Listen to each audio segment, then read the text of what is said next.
இனிய காலை வணக்கம் என் சகோதர சகோதரிகளே. இன்றைய நாள் நல்ல நாளாகவே அனைவருக்கும் அமையட்டும். எல்லாரும் சாப்பிட்டீங்களா? டேப்லெட் போட்டிங்களா? என்னடா பொழுதுக்கு டேப்லெட் போடுறியான்னு கேட்டால், நமக்கு உடம்பு நல்லா இருந்தால் தான் நம்ம பார்த்துக்க முடியும். நம்ம எல்லாருக்கும் ஓடி ஓடி உழைப்போம். நம்ம நல்லா இருக்கிறப்ப எல்லாருக்குமே நம்ம உதவி பண்ணுவோம். எல்லா உதவிகளும் நான் தான் செய்வேன். நம்ம எல்லாருக்குமே முன்னாடி இருந்து நம்மளால் முடிஞ்ச உதவியை நம்ம செய்வோம். ஆனால் நமக்கு ஒன்றுன்னா நமக்கு முடியலை அப்படின்னா நமக்கு யாருமே உதவ மாட்டாங்க. டிசப்பாயிண்டட் பண்ணிடுவாங்க.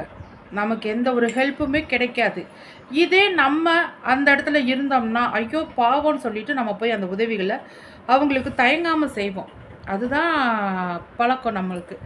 ஆனால் நம்ம உடம்ப பார்த்துக்காம அடுத்தவங்களுக்காக நம்ம உழைச்சிக்கிட்டு அடுத்தவங்களுக்காக நம்ம கஷ்டப்பட்டுக்கிட்டு இப்படி நம்ம வாழ்ந்தோம்னா நாளைக்கு பிற்காலத்தில் நமக்கு ஒன்றுனா இந்த மனித பிறவிகளில் சொந்தமாவது பந்தமாவது அடுத்தவங்களாவது யாராக இருந்தாலும் சரி யாரும் நம்மளைய பார்க்க மாட்டாங்க. நம்ம நல்லா இருந்தால் தான் நமக்கு சித்திரை இருந்தால், அதாவது செவுரு இருந்தால் தான் சித்திரை வரைய முடியும். நம்ம நல்லா இருந்தால் தான் நம்ம பிள்ளைகளை பார்க்க முடியும். அதனால் பொதுநலன் நம்ம போகிறதெல்லாம் நிறுத்திட்டு நம்ம குடும்பம் நம்மளை நல்லா பேணி காத்துக்கணும். நம்ம உடம்பை திடகார்த்தமாக அதுக்காக ஹெல்ப் பண்ணுறதெல்லாம் தப்புன்னு நான் சொல்ல வரல. பண்ணலாம்.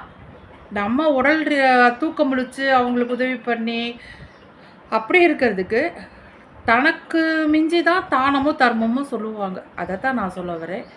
நம்ம நல்லா இருக்கிறதுக்கு நம்ம தகுந்த நமக்கு டேப்லெட் எல்லாத்தையும் எடுத்துக்கணும். நம்ம போய் என்னதான் ஒருத்தவங்களுக்கு நாயாக உழைச்சாலோ எவ்வளோ கஷ்டப்பட்டு அவங்களுக்கு நம்மளுடைய உழைப்பு எஃபெக்டை போட்டாலோ நோ யூஸ். நம்ம நல்லா இருக்கணும். நம்மளை சார்ந்த நம்ம பிள்ளைங்க நல்லா இருக்கணும். நம்ம நல்லா இருந்தால் தான் பிள்ளைகளை பார்க்க முடியும். நாளைக்கு நமக்கு ஒன்றும் ஆயிடுச்சுன்னா நம்ம பிள்ளைகளை பார்க்க நாதி கிடையாது. சொந்தமோ பந்தமோ எட்டி நின்று தான் வேடிக்கை பார்க்குமே தவிர நம்மளை மாதிரி நான் இருக்கேன் நீ கவலைப்படாதுன்னு சொல்லக்கூடிய ஒரே ஆறுதலான வார்த்தை இந்த உலகத்தில் யாருமே சொல்ல மாட்டாங்க. நான் இருக்கேன்.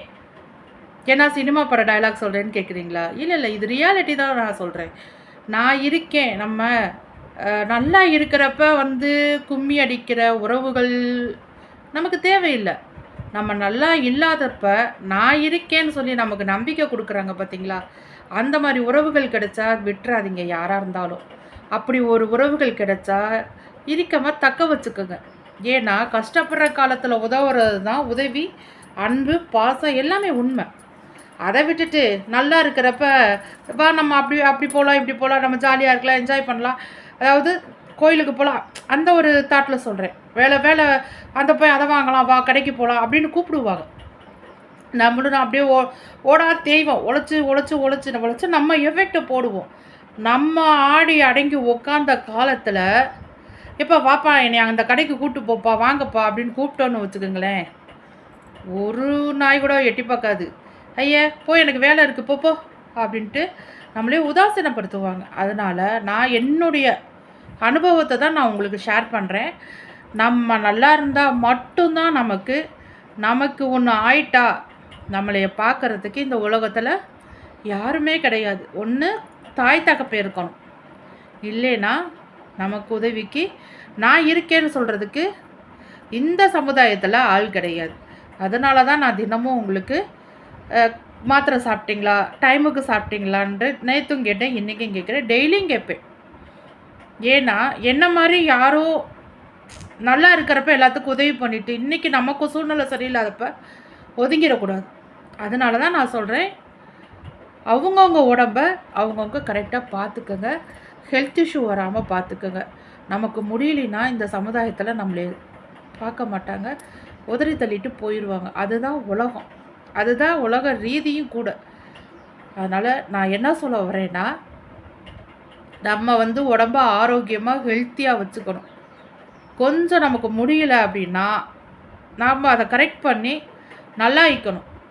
நல்லா இருப்போம் நம்ம மனசுக்குள்ள பாசிட்டிவான தாட்டை நம்ம நினச்சிக்கிட்டே இருந்தோம்னா நிச்சயமாக நம்ம நல்லா இருப்போம். ஆனால் ஒன்று, நம்ம நல்லதே நினைக்கணும், நல்லதே நடக்கும் நமக்கு.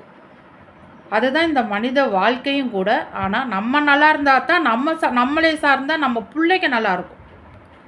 அதனால திரும்பவும் நான் சொல்கிறேன், நம்ம உடம்ப நம்ம ஹெல்த் இஷ்யூவை பார்த்துக்கணும். கரெக்டான டேப்லெட்டை போட்டு கரெக்டான மெடிசன் எடுத்து உடம்ப பார்த்துக்கணும். ஒரு ஃப்ரெண்ட்லியாக, ஒரு சகோதரியாக, ஒரு அக்காவாக, ஒரு தாயாக உங்களுக்கு நான் இதை சொல்கிறேன். நீங்கள் நினைக்கலாம், ஏன் உனக்கு ஒரு வேலையே இல்லையே அப்படி. என்னுடைய அனுபவத்தை நான் உங்களுக்கு ஷேர் பண்ணுறேன். பிடிச்சா பாருங்கள், லைக் போடுங்க, சப்ஸ்கிரைப் பண்ணுங்கள். ஓகேவா? Thank you so much everybody.